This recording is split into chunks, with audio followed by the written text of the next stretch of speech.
De retour dans ce jeudi anthropologie avec Nusere Kalala Omotunde. Avant la coupure pub, justement, on développait sur Check on Job qui était taxé d'imposture par certains égyptologues. Et visiblement, Check on Job qui avait sorti des thèses qui étaient adossées à des résultats scientifiques. Ces travaux ont été limite passés sous silence. Parce que justement, certainement, ils étaient vraiment justes. C'est-à-dire qu'il y avait le problème de... Il y a toujours ça, c'est-à-dire le problème de l'idéologie coloniale. C'est-à-dire que, je vais vous expliquer le problème pour que vous compreniez. Tous les peuples ont développé le savoir dans leur berceau.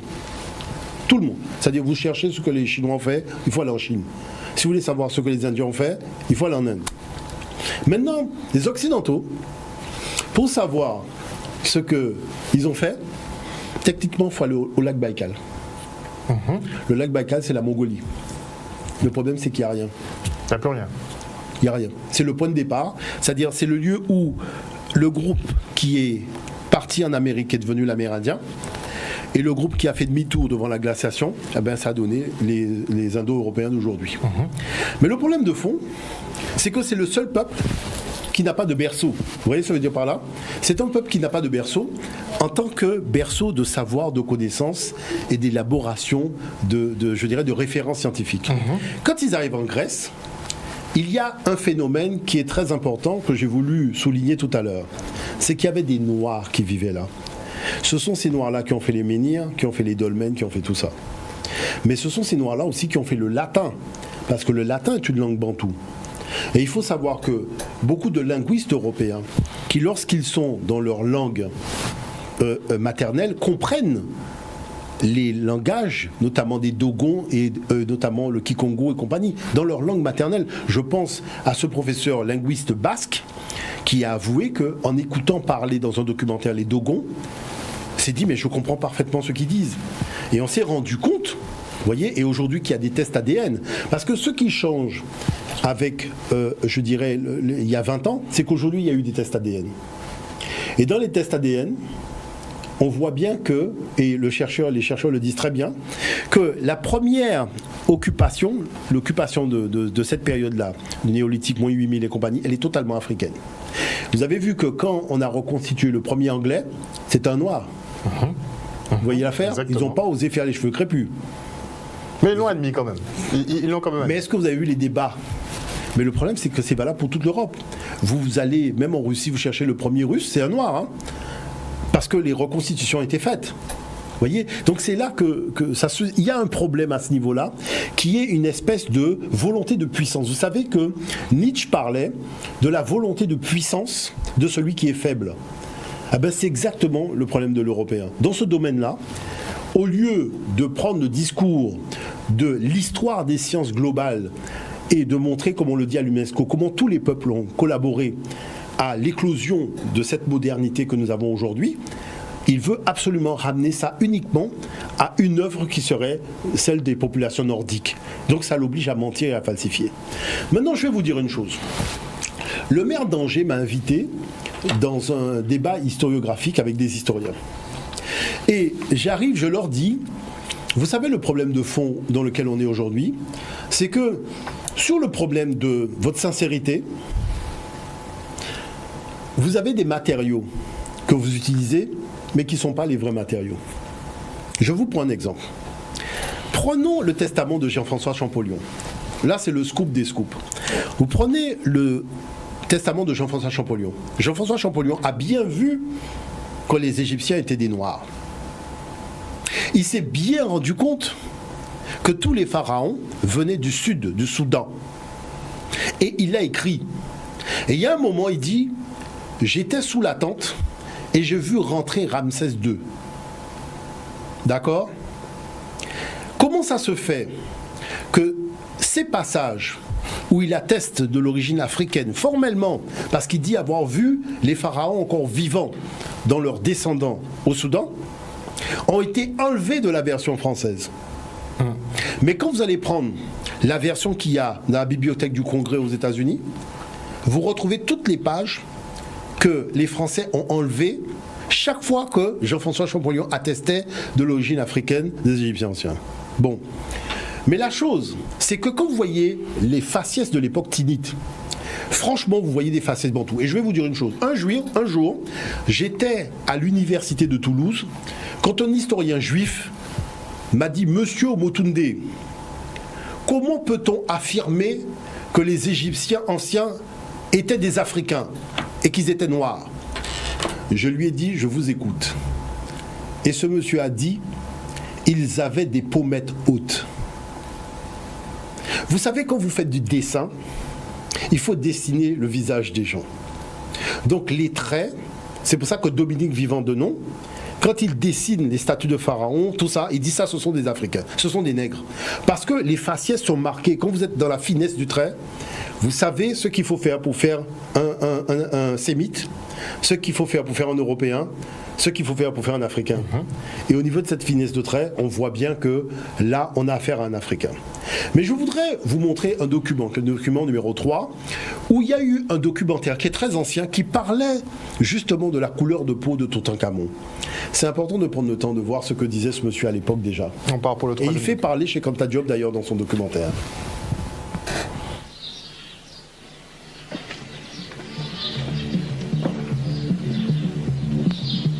Il y a 5000 ans, ce pays était déjà le berceau d'une civilisation inégalée à bien des points de vue dans l'ancien monde.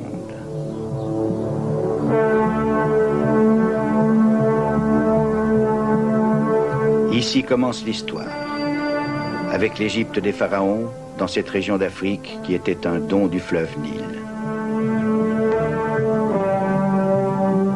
Dans ces dédales gigantesques et cependant harmonieusement proportionnés, il devient facile d'imaginer que l'on est entré dans un monde construit par les dieux. L'Égypte des pharaons fut la plus grande, la plus ancienne, la plus inventive de toutes les grandes civilisations de l'Antiquité, et elle a prospéré pendant 3 millénaires. C'est un modèle, un exemple pour les autres peuples, proches ou lointains. Mais où sont ses racines, ses origines, son point de départ ?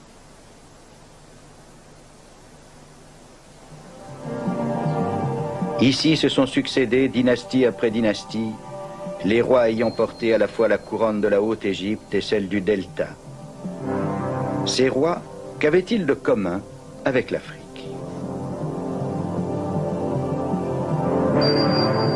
Une si grandiose architecture ne pouvait sûrement rien devoir à une Afrique qui, disait-on, n'avait créé ni industrie, ni art, ni science. Comment cette grande hiérarchie de dieux et d'esprits pourrait-elle avoir un quelconque rapport avec les marmonnements superstitieux des peuples noirs de l'Afrique centrale?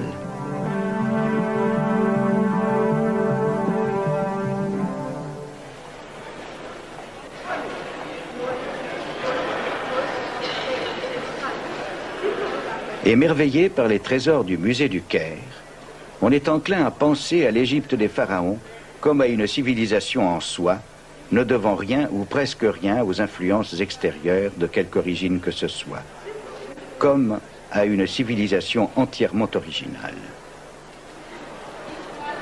En écoutant le guide, la plupart des visiteurs doivent penser que cette statue, celle du jeune roi Toutankhamon, peut bien être devenue noire au cours des siècles, mais qu'en aucun cas, elle ne pourrait avoir été à l'origine la statue d'un noir. Cette idée se développe de plus en plus à présent, notamment chez les historiens et archéologues africains. L'un des spécialistes les plus reconnus est le professeur Cheikh Anta Diop du Sénégal. Contemporain des Égyptiens et même des philosophes du 19e siècle, voici dans le tombeau de Ramsès III, au XIIe siècle avant Jésus-Christ, les 4 races connues des Égyptiens représentées sur le même plan. Ici, vous avez l'Égyptien, le type générique de la race. Donc, ici, c'est le type générique de l'Égyptien. Ce n'est pas tel ou tel Égyptien en particulier, mais c'est le type général de l'Égyptien qui est représenté ici, en noir charbon, si je puis dire, avec toutes ses particularités ethniques.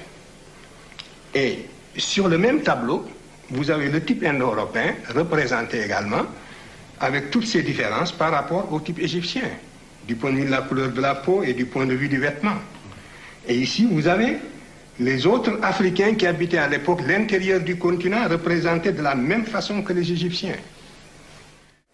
Ce tableau vient de la tombe d'Emaka, femme noire de toute évidence, dont la servante, juste derrière elle, est tout aussi évidemment blanche. Les enfants royaux étaient donc souvent noirs, eux aussi, comme le roi Sénusret, portant ici la couronne blanche de la Haute-Égypte.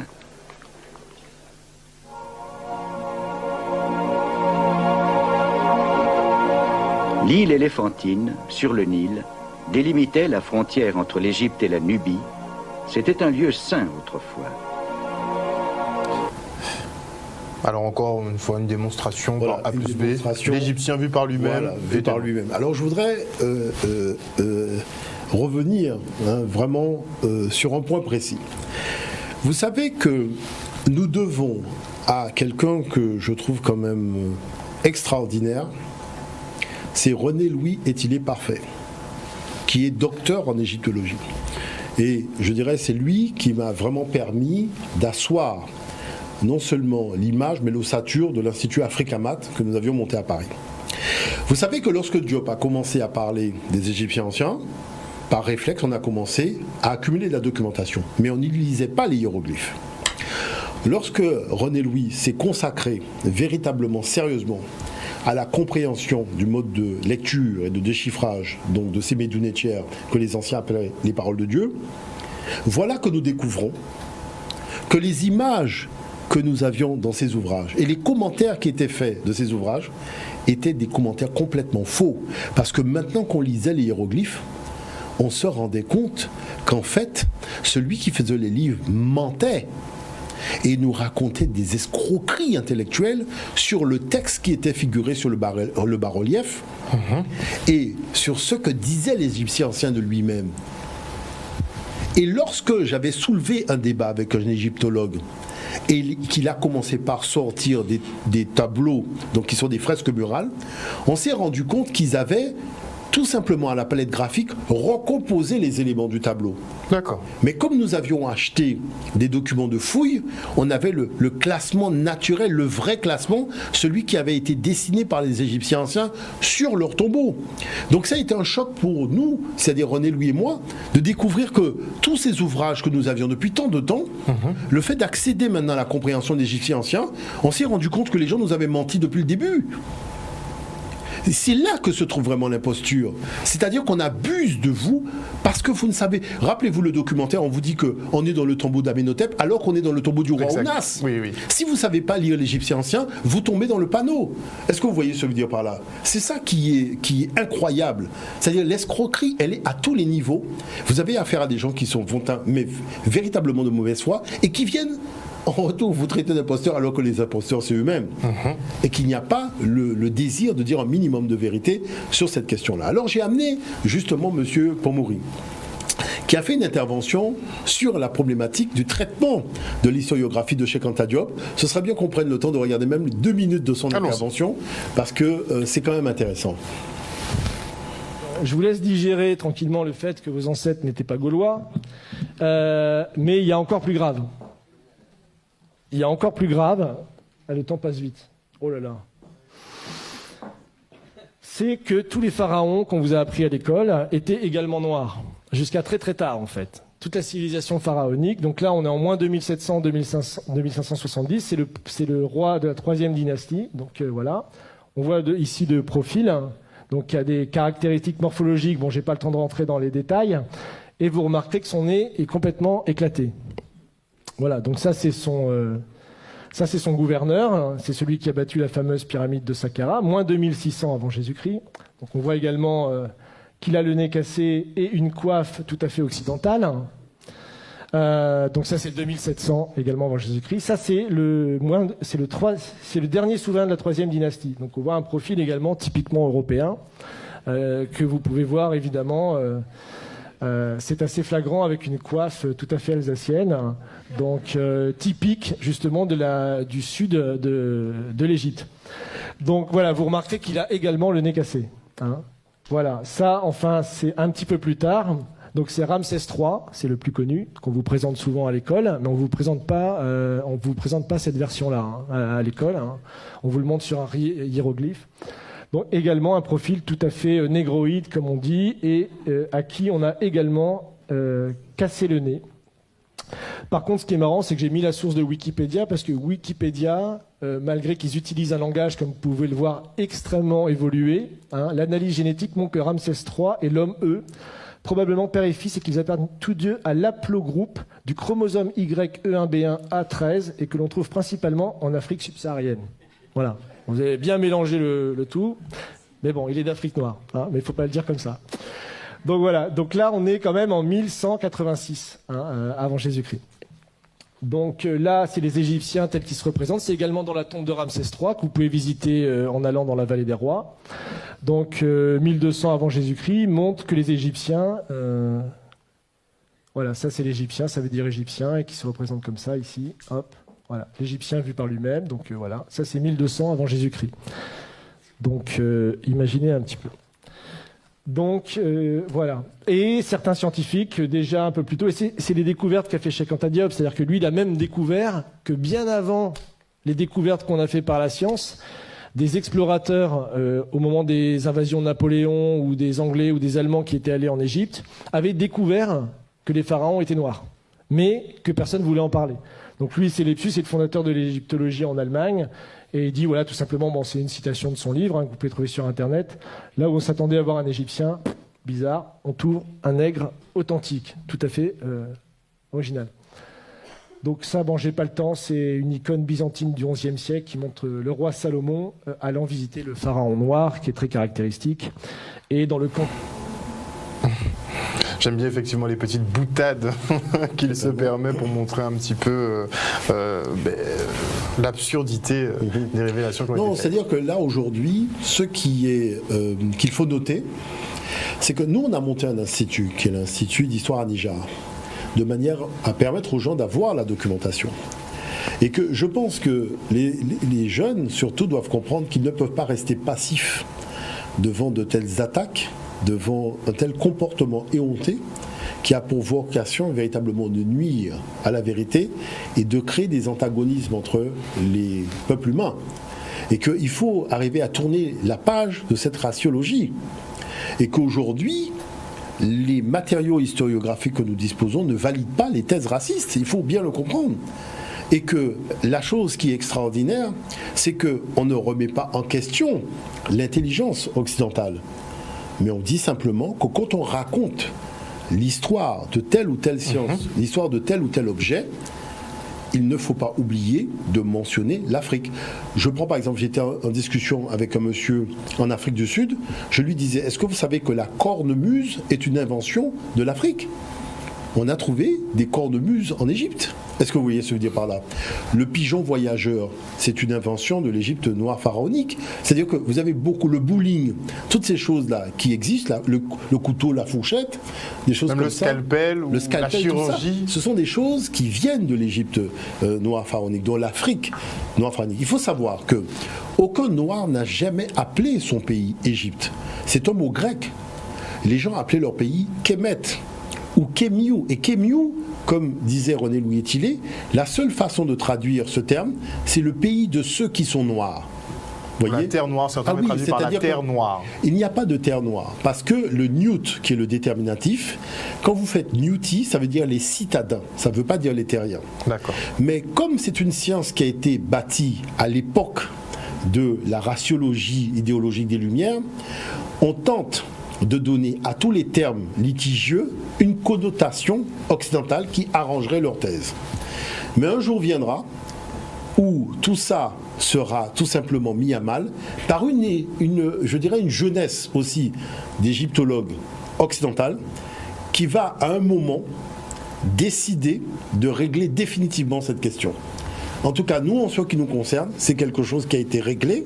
Nous sommes revenus là-dessus parce qu'il y a eu ce débat à la télévision, ce reportage, mais on a déjà beaucoup avancé puisque le problème ne se situe plus là aujourd'hui, mais tout simplement de bâtir nos humanités classiques africaines. C'est là où se trouve cette réalité, c'est ce que nous faisons à l'Institut d'Histoire à Nijar. Voilà. Merci beaucoup, Niosere Kalala Omotunde. J'espère qu'on vous retrouve jeudi prochain. Oui, pour totalement. une nouvelle émission, effectivement, sur cette anthropologie. Et je tiens quand même à rappeler que bientôt on aura l'occasion d'avoir ces spécialistes des mathématiques africaines, parce que le colloque que nous allons organiser aura lieu le 31 octobre jusqu'au 3 novembre, et je ferai venir vraiment des spécialistes sur le plateau, de manière à faire en sorte qu'ils puissent vous expliquer comment cette culture noire, elle est fondamentalement scientifique. Je pense on attend avec impatience qu'ils soient là parmi nous. Merci beaucoup en tout cas vous d'être revenu sur ce plateau. On se retrouve la semaine prochaine. La tranche info, c'est fini pour ce soir. Après la coupure pub, retrouvez Brigitte Zabarel pour Santé 10. Passez une excellente soirée à l'écoute des programmes de Canal 10 Télévision.